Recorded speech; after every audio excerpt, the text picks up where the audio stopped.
Yep, we're on to Texas. Got started on these guys yesterday. Obviously, we had the teleconference, I guess, so you guys know that already. Sark's done an unbelievable job. First year in our conference. I don't know why I feel like they've been in the conference forever because of them playing in the playoffs last year, and they had the series with Alabama. So you've seen them on tape, and their team is built like an SEC team. He's done a tremendous job. Their defense is one of the best in the country. They've got explosive skill players. Did a tremendous job in the portal. Quarterbacks playing at a high level, and they've replaced a big group of backs who the backs they've got are doing a great job. So all in all, should be an exciting, challenging SEC championship. Yeah, Coach, in what ways do you think your football team's gotten better since that first matchup with those guys? And same question to Texas, what areas have they improved since you guys have faced? I don't know how to answer that. It doesn't seem like that long ago that we played them. I guess it was mid-October or so, that we played those guys. And, there are areas that we have played better in and then areas that we haven't. And it's almost gone both ways in terms of we've had games we played better in certain areas and then games we didn't play better in certain areas. We offensively, we didn't run the ball real well against these guys. We kind of succeeded off of their mistakes, their turnovers, and we scored points off of their turnovers. But we've played well offensively at times since, and we've played well defensively at times since, but we've also not put a complete game together. And that's probably what we're trying to do best now, is play our best when our best is needed. As far as them, they've improved in a lot of ways. I think defensively they've been at a high level the entire year. That's not, I think offensively they've run the ball. They've committed to running the ball, being really physical. They've had 30 and 40 carries, runs in several games, and a commitment to that and a physicality, while also being able to throw the ball really efficiently. They've got the weapons to do both. Coach, I know you see it in the NFL all the time, but what are the biggest challenges of playing a team the second time of the year? They're the same challenges they were the first time you played them. I'm a big guy that statistics and philosophies and things like that. I mean, in the NFL, you play everybody in your division twice, and then you might meet up with them again in the playoffs. So, when you flip a coin, there's no greater chance that it's heads or tails the second time you flip it. And I'm not comparing our game to a coin flip. I'm just saying that the previous matchup does not determine this matchup. You can't overstate that to your players, because the flow of that game was different in the first 3, 4, 5 drives, and then after a turnover it went the other way a little bit, and then momentum swung throughout that game, and momentum's going to swing throughout this game. It's just the way these games are. It's more about who executes well, who tackles well, who doesn't turn the ball over, and who has explosive plays. That's what it comes down to every game. Kirby, how did you feel like your defensive line played against Georgia Tech without Christian Miller, and just what is the challenge that defensive line is going to be up against with Texas offensive line? Yeah, I actually was very pleased with our defensive line against Georgia Tech. I thought we played blocks really well in a really tough situation. I mean, we had 16 second and longs. So if you told me before the game we were going to have them in second 7 plus 16 times, I would have thought that we did something really, really well. What we didn't do was play real well on a couple of the second longs and a couple of the third downs, which really cost us. But the defensive line, we played more players there. We had to go into the well and play some younger guys, and they struck blocks and did some good things. What was the second part of your question? Just the challenge of facing Texas offensive line. Yeah, it's a different kind of challenge. They're massive, extremely physical. The Georgia Tech challenge was very different because it was like playing Wildcat quarterback, and they're both definitely challenges. But these guys have a lot of weapons around the quarterback, and they use all of them well. Kirby, I guess it goes without saying you prepare for both quarterbacks, but if you could comment on Arch Manning and his, I guess, maturity and maturing this season, and then secondly, Smile Munden, what kind of lift do you think he's provided for you guys since coming back? Yeah, Smile's been great. I thought he played one of his best games in his career against Georgia Tech in terms of physicality and sticking his face in the fan and striking blockers. He's a really good athlete, really good space player, and he had a lot of tackle production, but he played really physical in his last game. And I think he's ascending right now in terms of his play speed, his instincts, his confidence, and that's great because we want him to finish strong in his career here. As far as Arch goes, he's what everybody thought he was. He's athletic, smart, thick, a great thrower. I mean, he can run their entire offense while at the same time creating design runs or off-schedule runs, and both are scary because design runs with him are tough to defend because you're having to defend the whole field, and then he's also an elite thrower and passer. I mean, he's a great player, and they brought him along the right way. You know, he's gained confidence each and every week in the way he plays. He got to start some games. I mean, you couldn't write a better story for him in terms of development to be ready to go and be the starter. Kirby, what has led to Cash Jones becoming an effective third down running back in the passing in particular? Experience. I mean, I think third down is a lot about what you've seen in your career.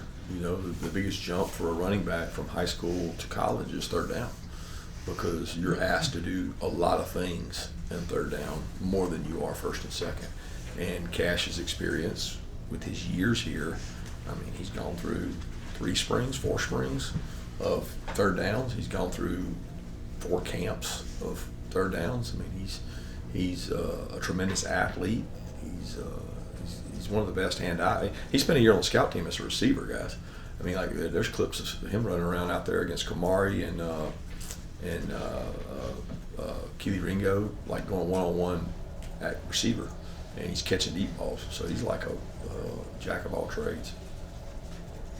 Kirby, the defense this year, when you look at the way it played against Texas, Clemson, second half of Tennessee, Alabama, versus the way it's played, obviously, some other times, is it just confounding to you as a coach, or can you put your finger on anything, any reason for it? No, I don't know that I can. I do know that when we execute well, we play well. We have great resiliency.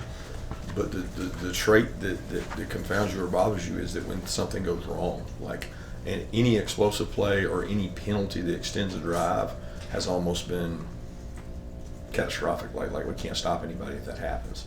And we have not overcome that well. What we have done is stop people when we had to. Played well in the red area. For a while there, we played really well at third down. But you can't put a finger on exactly what it was. If I could do that, then we'd certainly put a stop to it.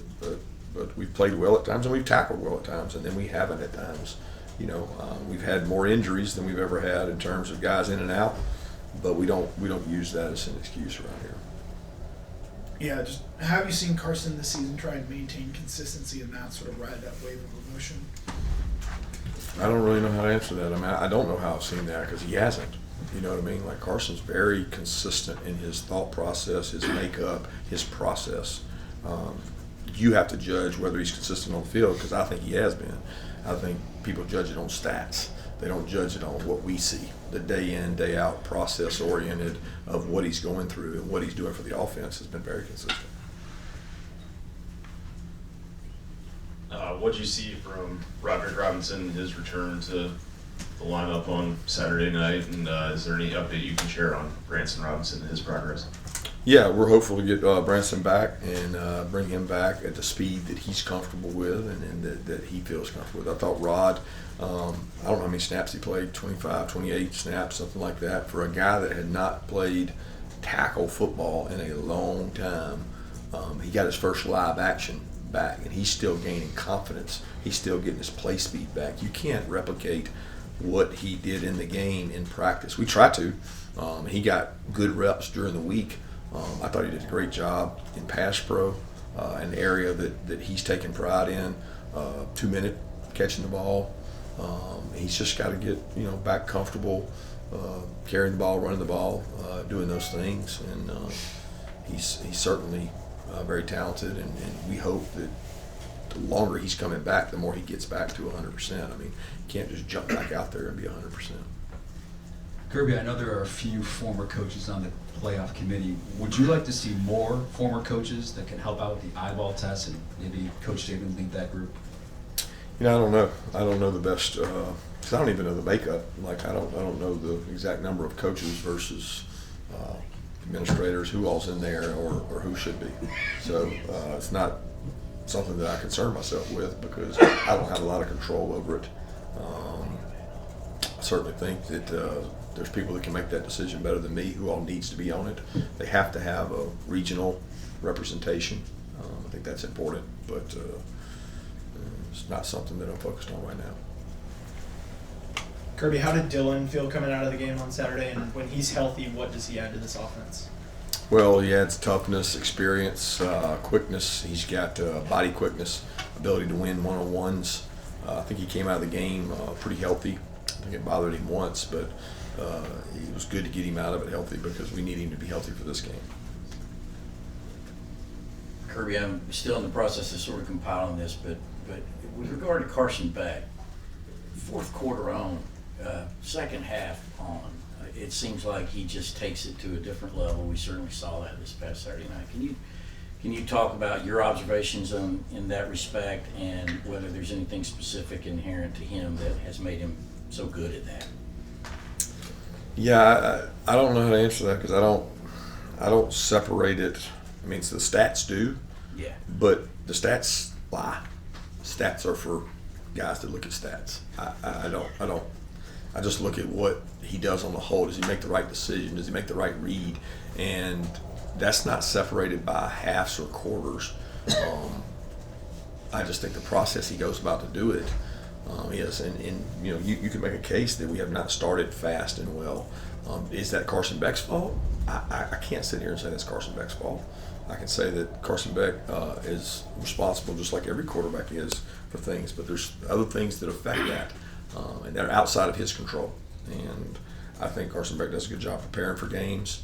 I certainly think throughout his high school career, going back to the playoff run he made at Mandarin when he led them to a state championship, which I think was his junior year, he played well in those games, and he's played well at the finish and the end of our games as well. So I mean, he's a clutch guy, he's a competitor guy, but I'm not questioning his ability to play in the first half just because of sheer numbers.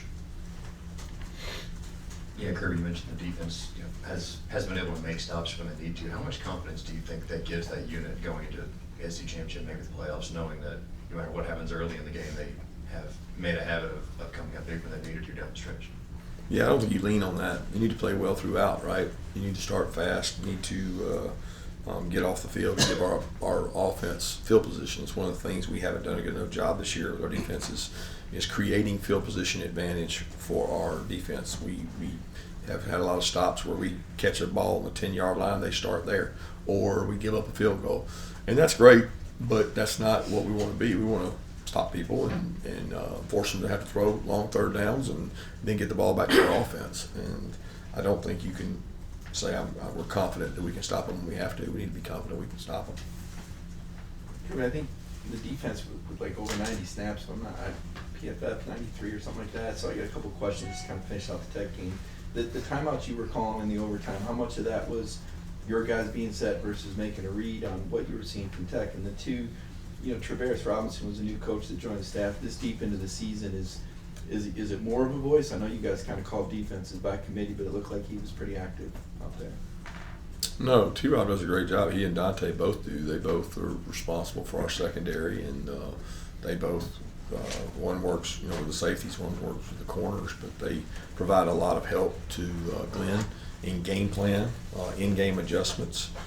They're both really good coaches and help out all our defensive staff pitches in regards to that. And then the timeouts are more relative to whether or not you feel like you're in a good call against the look. That could be offensively or defensively. I mean, you can't take it with you. So it's one of those that you use it if you think it's an advantage. Kirby, off topic from this game, Fran Brown has Syracuse in the top 25. What do you make what he's done there? And he said you offered him a message before the Miami game that he was very appreciative of. Can you share something about what that might have been? Now, his son and my son are like really good friends, and so they went to school together, played football together, and played basketball together. So they're good buddies. And it was the morning we didn't have a game. It was the morning before their game, and just wished him luck and congratulations on a great season so far. That was the biggest thing. Fran's done a great job. Fran made me a better coach. Fran thanks me all the time for what what Will and I did for his career and spent time with him. But Fran did more for us than we did for him. I mean, he's a great recruiter, great person. He taught me a lot about managing players, talking to players, coaching players, and then he learned a lot of scheme here. And he's been around a lot of good coaches. It's not like his first place around good coaches. He's been a great man, father, husband, but also a great coach. And I knew he'd make a great head coach. He said that was his goal when he came. He said, I want to be a head coach. And I said, we'll work together. You help me and I'll help you. And both of us held up our end of the deal. And I'm so happy for him and not shocked at all because he's hired a great staff. And Fran has a way with people. They like Fran. Those players are going to fight like hell for Fran. Kirby, a couple weeks ago, you said that we need to play better around Carson Beck, but then you've also had some receivers drop a lot of passes. You've had a lot of dropped balls this year. How do you fix that, and how do you play better around Carson to give him that support when the ball's on target? Well, everybody do their job beyond just receivers and catching balls. Number one way to get them to catch them is throw them more. So we got to continue to show confidence, let those guys make plays. You help the quarterback with a better run game, which that might be some communication by Carson to them, who we're working to, and some communication by the O-line. It might be reads by our backs, and our backs running the ball better and seeing the holes and reading things better. We've got young backs who sometimes they gonna hit it, they gonna go run hard, but there's more to a run game than just how hard you run. So there's a lot of things. Tight ends, making plays, which we were able to do in some of the Tennessee game. It dictated that to us, and it's not as simple as, well, we got to target this guy more, we got to target that guy more. A lot of our offense is full field reads, and it's not predicated on who the ball is going to. It's predicated on who the defense is giving the most space to. And that's probably the biggest thing, is that I think guys have played well at times around him, and he's got to play better. He knows that, and everybody on offense does. So does the defense for this game. Time for one more question.